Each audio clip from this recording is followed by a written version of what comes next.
Réinterpréter un véhicule historique de Renault, ça demande aussi un peu d'humilité. Cette R5, elle était absolument géniale. Je m'appelle Nicolas Jardin, j'ai 48 ans, je suis designer externe automobile.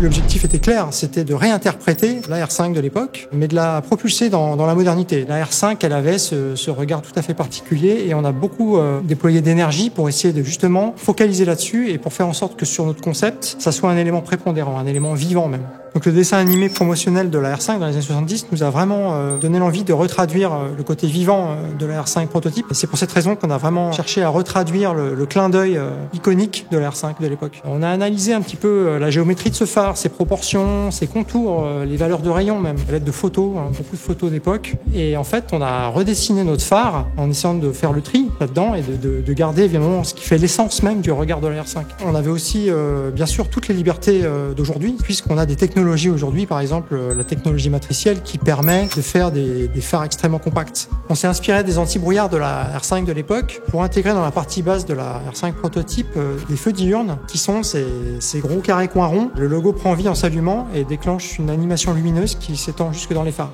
Et l'idée, c'était vraiment de la magnifier, mais de la moderniser. Et ça, je pense qu'on a réussi à le faire justement grâce à l'échange et au partage.